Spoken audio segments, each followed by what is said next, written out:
Hey everybody, it's Jason Blaha here, and today I want to chat with you guys a little bit about combining a few different things together. And I think this is something that for those of us who are trying to train really hard and you want to minimize volume, because we've had different discussions about different training volumes and things.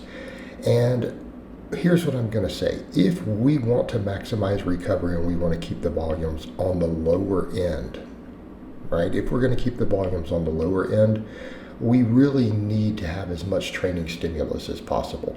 Okay? In other words, we're trying to get as much muscle growth, as much strength as we can while still maximizing recovery. And one of the things that I think comes with that is utilizing all the tools that we have available to make sure that we reach every single potential pathway for muscle hypertrophy.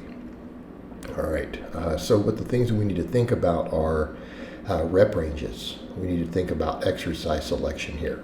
So perfect example, just some stuff you'll see me doing in this video. You're going to notice me doing some heavy compound work in like the 3 to 6 rep range, right? Something you'll absolutely see me do in this video some. You will also see me do some smaller movements, some of them in the 10 to 12 rep range, and I've got some stuff that goes even higher sometimes. Right, 20 plus. All right, so here's what the theme you're going to see. The big movements are big, but they're still controlled, right? So if our goal is to gain muscle, we do need a degree of control. I'm not saying controlled cheating doesn't have its place, but when you start getting bigger, you start getting stronger, too much cheating on these big movements, it reduces the quality of your training stimulus, injury rates and stuff can go up. You do need a degree of control, and you really do need them to be going into those more lengthened positions with control. So you'll notice my benching is paused, the pull-ups or the chin-ups, minimal swinging, deadlifting or full resets, okay? But there's heavy work, right? We are doing very low reps, and I am trying to maximize mechanical tension on a rep for rep basis on these big movements. We're picking exercises that work as many muscles as possible, okay? All right, movements that let us move real big weight that work a lot of muscles. Okay, in this case, a weighted chin, because we can get a lot of arm work, we can get a lot of back work all at once. Bench press. One of the best upper body builders of all time and performed correctly, right? I do deadlifts, I do squats, right? These big movements, these are our foundational exercises. One of the things that I would recommend also is then coming behind it and filling in all of your weak links with isolation work, right? So what do you see me doing here? All right, since my biceps, arguably my worst muscle group, right? I'm not known for the best arms, don't have the best insertions there. I have had a previous bicep injury that has been repaired by a doctor and a surgeon over 20 years ago. So again, it's a weak area for me. So you see me doing some curls, right? Do curls and then chin-ups in the same workout. Do tricep extensions after benching. Now, what you'll also notice, all these smaller movements are 10 plus reps. And some of them we go real high, we go to 20 plus. So we need to have a talk about rep ranges in a minute too. But the thing is, doing both compound and isolation movements, right? Our base is built with the compounds. Big, heavy movements. And again, they should be heavy. They should be heavy, but there should be, a degree of control. After we come through and we say, okay, where are all of our weakest links? Let's get in, let's isolate those. Let's find out what heads of muscles didn't get worked. So we look at the benching and then say, okay, the long head of the tricep probably got neglected on the benching. Let's get into some extensions that have the shoulder movement that involves the long head. We did pushing and pulling, but maybe the side delts didn't get worked enough. Let's get in and do, some strict lateral raises and make sure that we finish that area off. All right, what about rep ranges?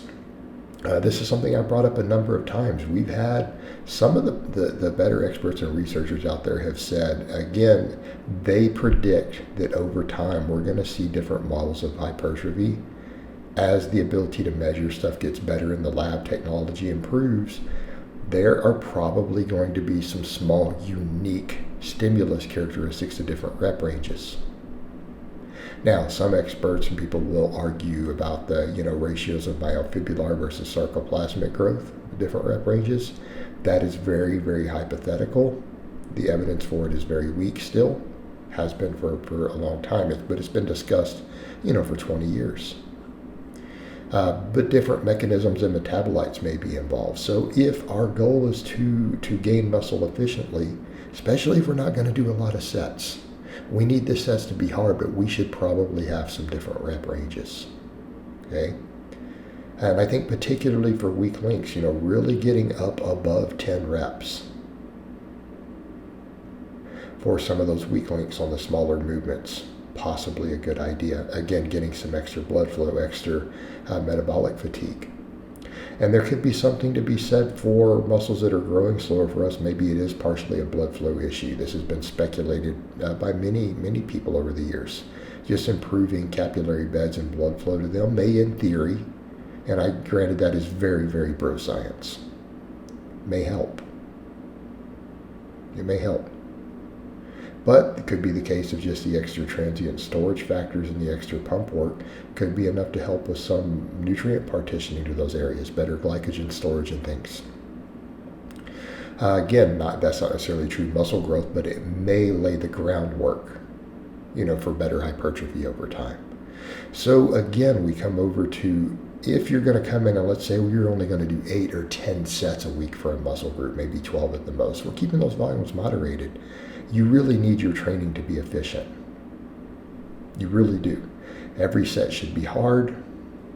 Should probably be doing a focus on the biggest compound movements you can do and then very specific isolation work. Fill in the gaps. We should probably be doing a wide variety of rep ranges. Some heavy stuff down, like you see me doing here, some triples, some sixes, some fives. Okay? With our big movements. But then we're probably definitely going to need stuff around that 10 rep mark. What we would think of as that traditional hypertrophy rep range. And then it isn't a bad idea for some areas to say, let's come in and really do some really high rep stuff too. Again, that metabolic fatigue, right? And I think this is a wise way to train. Because again, if we're going to try to get as much growth as we can out of a minimal amount of volume so that we're not beat up and we're recovering all the time, we should probably incorporate most or all of these training stimulus. All right, guys, but that's really all I have to say on that today. I hope it's been informative, and I'll talk to you guys next time.